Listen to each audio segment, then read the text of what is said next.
Hi gang, back in the shop again here at Hammertone Amps World Headquarters, and lo and behold, for the third time in the past 10 days, got a bass amp in for repair.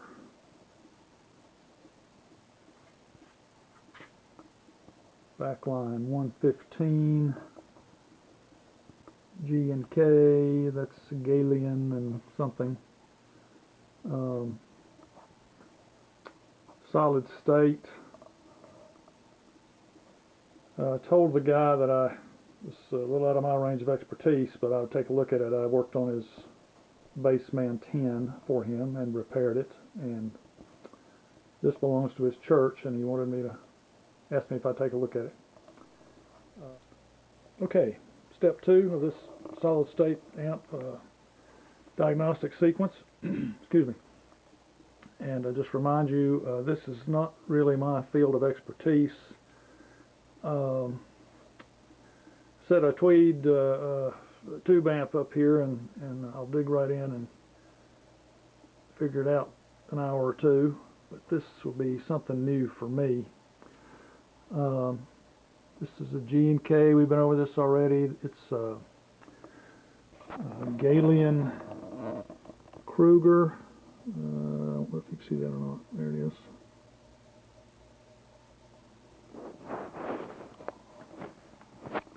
Anyway, preliminary checkouts. Got it plugged in, got the speaker plugged in. I did find a schematic of the preamp section anyway. It's kind of a fluke that I found that, but we might refer to this a little later. I'll definitely be referring to it. Found that online, of course. But the first thing we're going to do is look at the danger zone here, and remind you to probably not tackle something like this yourself until you've had some practice repairing a transistor radio or something that doesn't have line voltage running into it. But this is the power supply section here. Transformer that's going to basically reduce the voltages that a solid state amp would need, which is probably no more than 15 volts. But the line voltage is coming in down here and runs over here to the front panel where the power switch is, right here. So even on the front panel, which is primarily going to be operating at somewhere between 5 and 15 volts, we want to keep our fingers away from this spot right here, because this is the house power, the line voltage coming in to the power switch. Power supply section, and I'm making a visual investigation of this. When I put it on the bench, I'm looking for burned, crusty components. I don't see any. There's a couple of rectifiers way down in there. I don't know if you can see those. These capacitors look fine. Actually, that one's got feels bulged under that cap there. You can't see it, but I can feel it. Speaker outputs are right there. Okay, this is the heat sink for the output ICs, which are down here. I don't know what they are because I haven't found the schematic for the output section. It looks like there's 3, 4, 5, 6, 7 ICs of some sort, audio output type devices that are screwed to this. Their fins are screwed to this heat sink. So this would be the power output board, as opposed to what we've got up here, which is this is all preamp and related. Whoops, I'm sorry. Preamp section here. as would be identified by all the pots which are buried in it. Okay, so looking it over, back here I didn't see any problems. Power section, I don't see any burned components. Up here,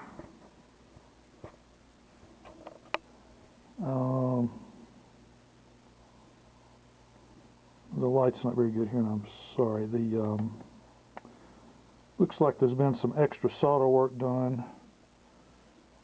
This is the input jack. I can see some extra flux here, maybe some repair work here.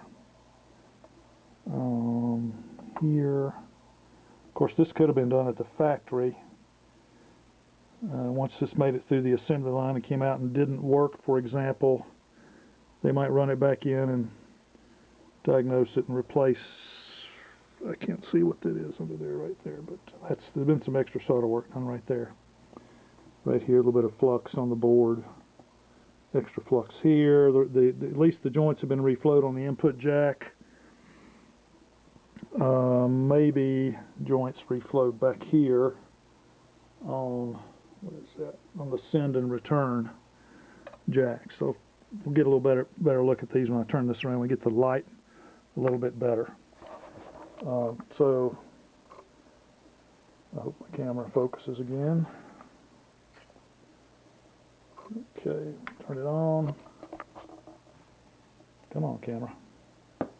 There we go. I don't know if you heard that little pop. It did come on.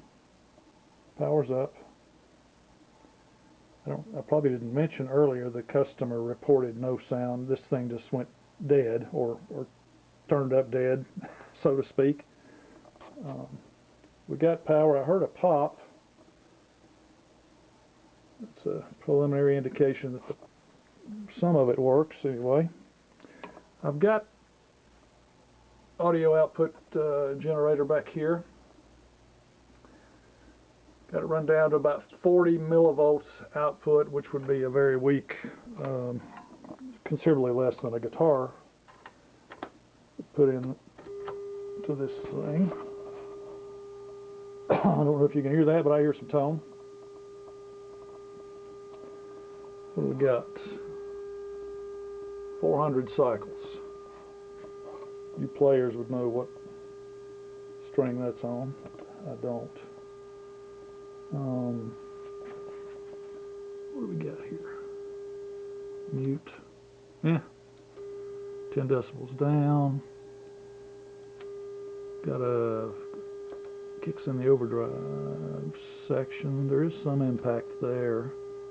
Just the normal volume.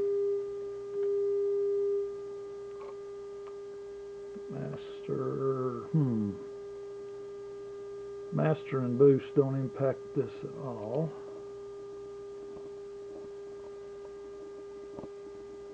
And we've got an effects jacks here, effects in and out. Let's see. Turn down the master. Alright, this is the cable from my signal generator. And let's go in here. I turned up the master. So we got plenty of juice there. I had the master turned all the way up. So let's see. We basically, by jumping in here at the effects return, we've bypassed.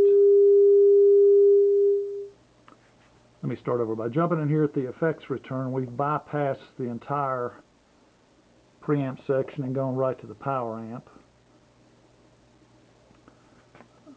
And the implication of this would be that the power amp's fine. So, okay, fellas, we're back again to round 3 of diagnosing this solid-state amplifier. Haven't dug into the actual component nature of this thing yet because I'm not concerned with that at this point. But suffice to say, it's got a whole bunch of little integrated circuits in there. The amp is on. We're from here down, on the preamp board, we're looking at a fairly safe voltage level, 5 to 15 volts. I don't recommend you go poking around on these things with your fingers just for fun, because you never know. Down here on the far end, which is off camera, it's where that the power switch is, and some hot points down there. We're going to stay clean of those. The next thing I want to try, we've determined so far that we got very little signal coming through at from the input jack, but when we plug into the return jack on the effects loop, we got plenty of signal running into the power amp.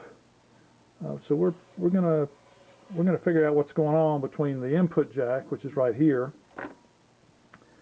and the return jack with the effects loop, which is way down here. Between the two lies the problem. I've still got a 400 cycle tone running in right here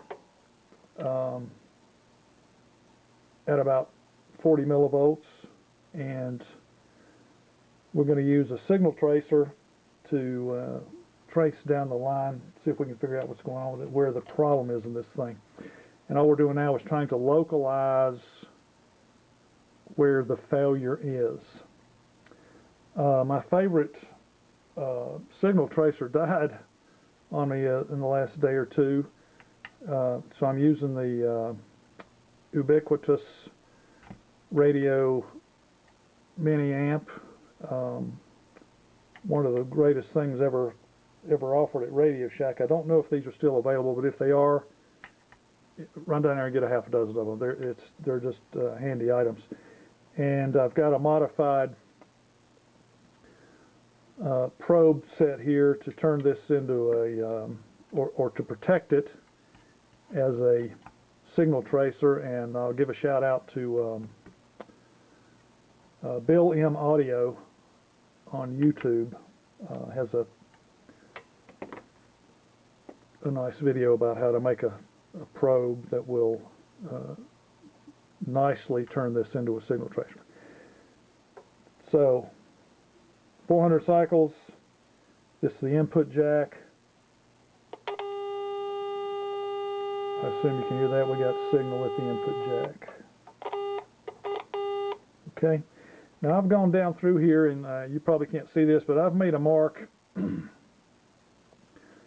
on the chassis wall right here at every point where there's a pot out here. All right, we've got, starting out here, we've got the overdrive pots, we've got the standard, what they call the level A pots. They've got some tone pots down here, contour, treble, mids, bass, so on and so forth. We get down here, we've got boost and the master volume pot, and then at the far extreme are the effects jacks, and that's from this point forward we know the thing's working well, so we'll stop it there. But we've got signal on the input jack. Jostle a little bit and it's fine. There's no break right there. So we're going to move forward and see what we can find out here. Whoa, that's nice. That's the gain, or the gain pot in the overdrive section. Wow, you can tell we've got that section's working. All right, moving on down the line. That's the volume pot in the normal section. It's fine. I think that's contour.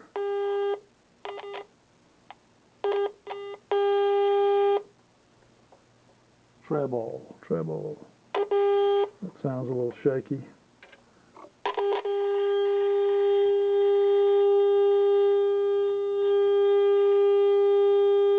That pot might need cleaning.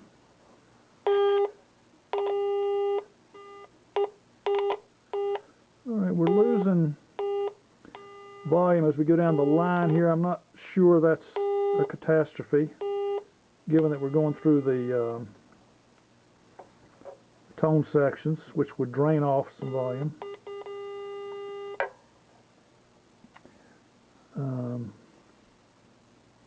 All right, we're down here at bass and treble. Still got signal, although somewhat reduced, but right here we got nothing, or almost nothing. Boom, boom.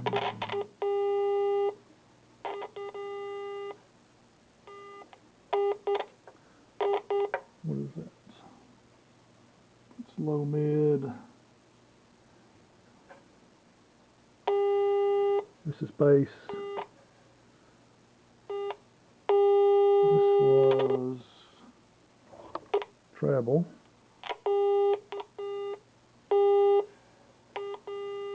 On the schematic, the last two things in the chain are the treble and the bass.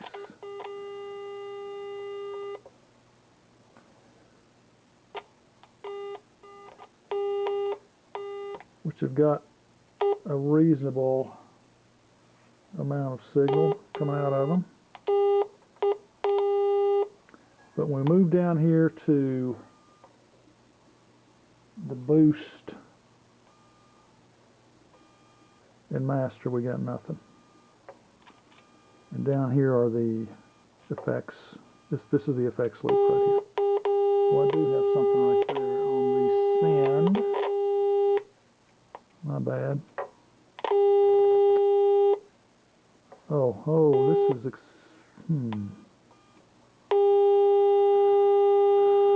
that's the send.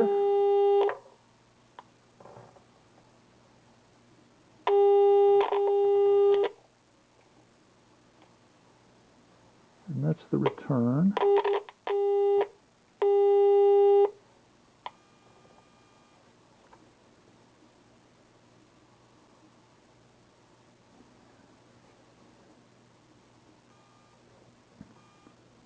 Bear with me here just a second.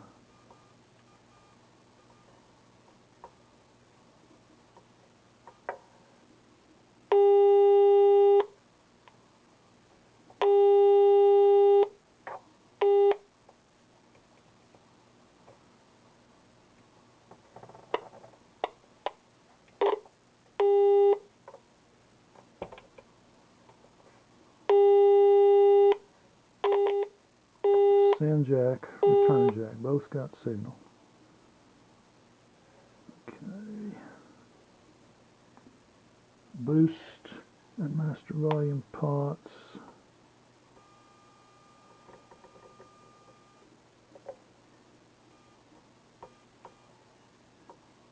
Don't.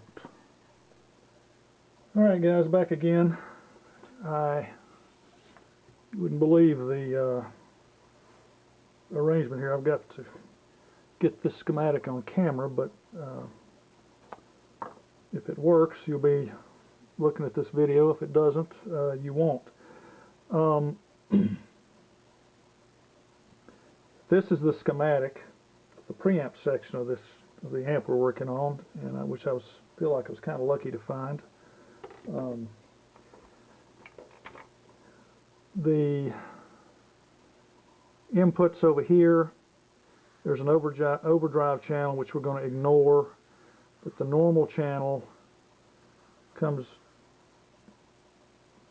the drawing comes down this way, curls back through the tone section, and ends up down here in at the boost and the master volume. Now the master volume is the very last thing we see on that board before it takes off to the power amp, which I do not have a schematic of and hopefully won't need.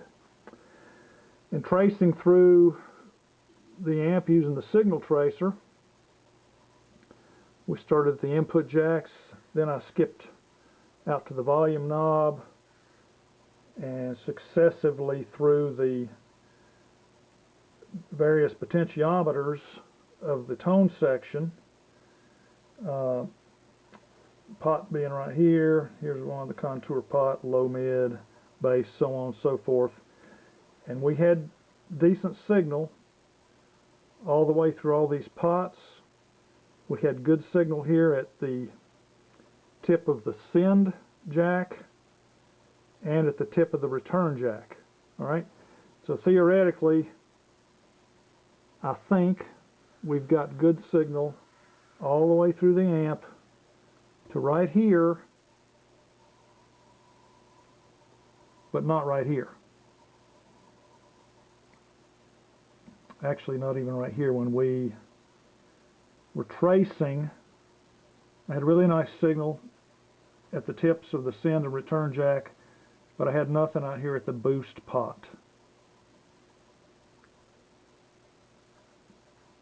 Is that right? Yes. So I think what that does for us is narrow down the issue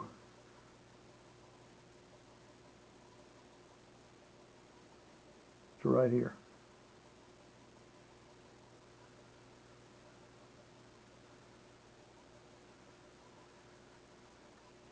To maybe a half a dozen components. So that's where I'm going to be looking. Hi guys, back again for part 4. I think it's part 4. If you recall, I'd sort of localized the problem down to the area of the send and return jack, boost, master volume area, the end of the line, so to speak. Now I'm injecting a signal using this probe here, which is tied to my signal generator. This is the tip of the return jack in the effects loop. This is the tip of the send jack. Return, send. We got nothing there, obviously. Now, if we look at the schematic, and I hope you can see it, here's the tip of the return jack, which is a direct connection down to the boost and master volume pots. And we've got signal right here.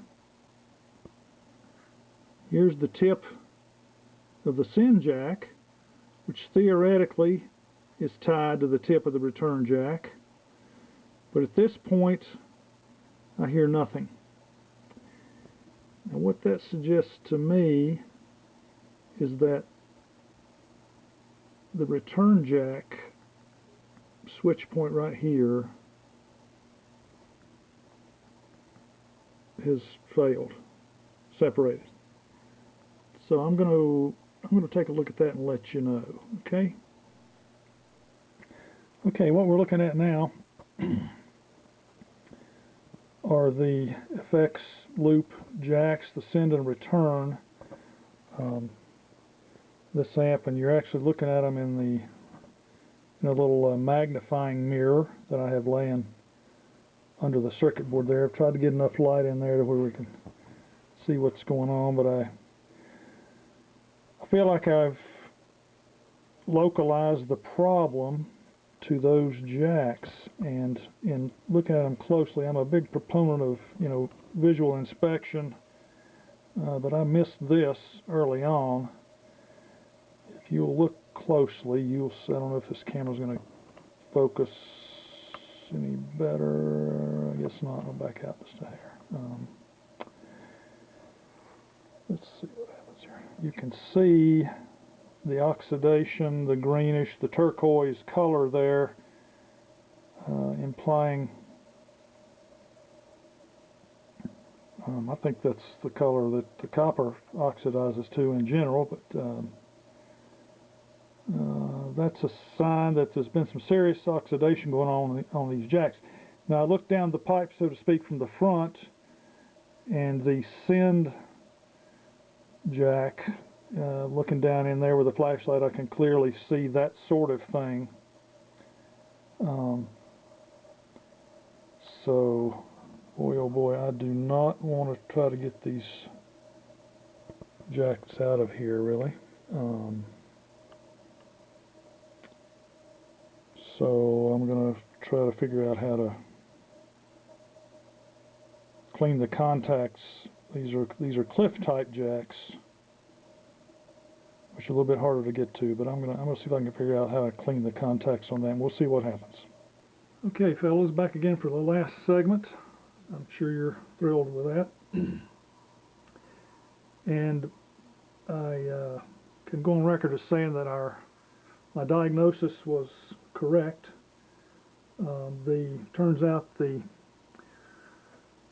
switched part of the return jack was so badly oxidized that the signal was not passing through that point.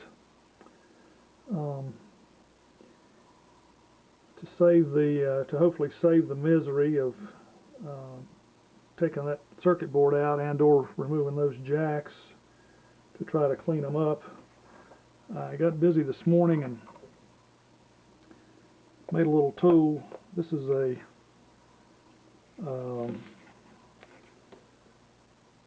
some clothes hanger wire, shirt hanger wire that I cut and bent, obviously, and beat this end down flat with a hammer.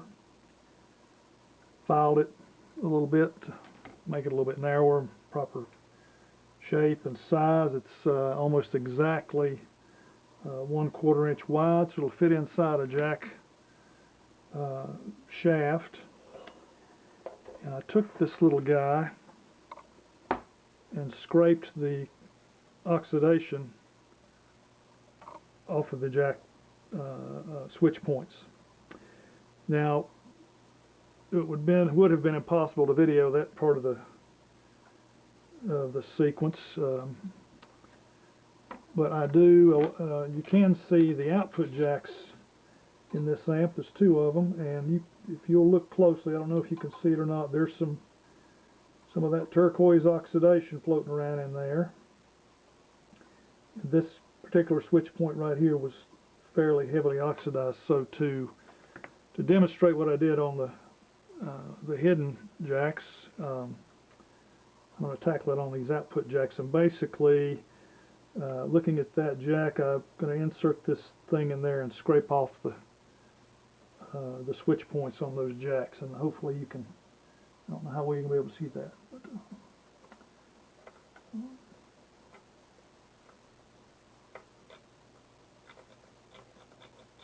all right, there's one of them.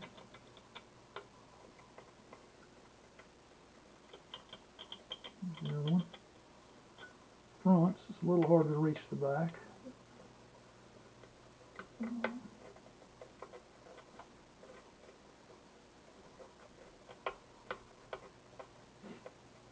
There we go.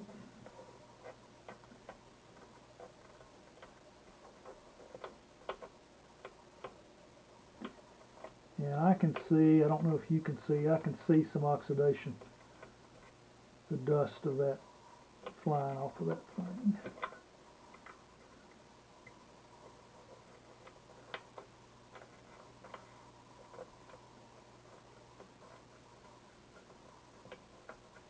And you can kind of feel it, particularly this one, which was heavily oxidized. You could feel it cleaning up as I scraped it with this thing. Now the other thing we can use this tool for, we can apply, this is diauxit. I think it's the 100% solution, and we'll use this tool as the application tool for that. Hopefully we won't lose too much of it going in there.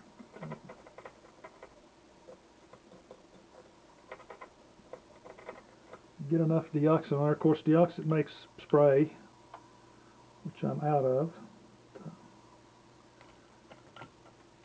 Be the easiest way to apply some to these. It's a little bit.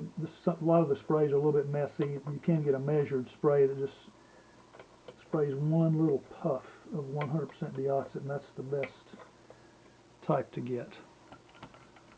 This looks like it's going to work okay. A little more there.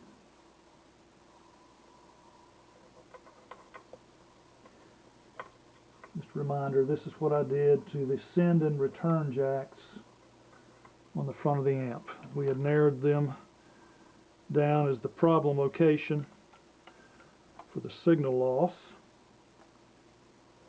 Turns out that I was right, that the diagnosis was correct, because I cleaned those jacks and now the amp is working like it should. Alright, there's a little scrubbing with that, and we went back in with this to put some deoxit on those terminals. I'll let that sit for a while, and I'll blow into those with some air to sort of dry them out, to get rid of the extra deoxit that might be pulled up in there. You can see the white dust right here. That's basically what flew off of that terminal the first time I ran that scraper in there. And it's amazing to me that these jacks can get that badly oxidized. Now, before I'm done, I probably won't do all this on camera. I'm going to come back, clean these, scrape these off. This is a dental tool, actually.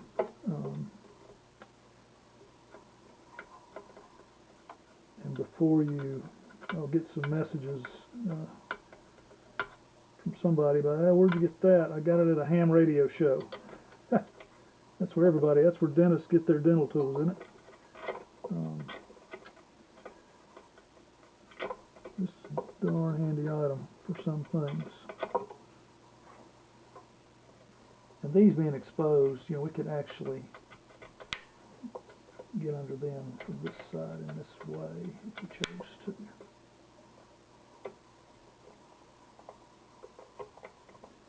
The ones on the front were pretty heavily buried and were not accessible this way.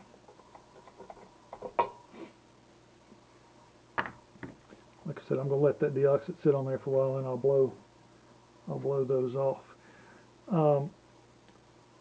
And looking at the jacks, the input jack is definitely a Cliff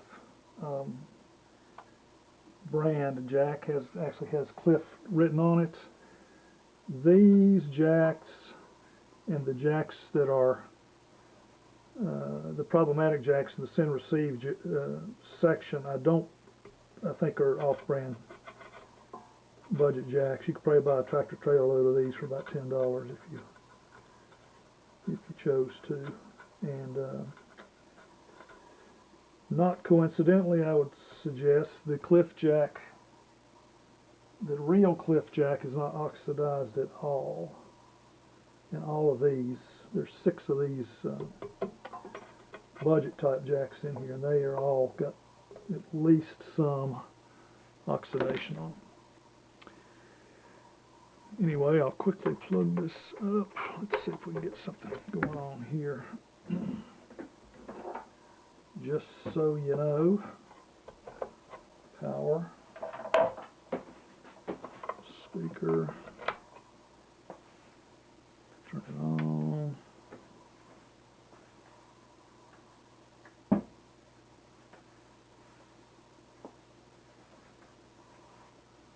I actually do on a guitar, even though I can't play it worth a toot.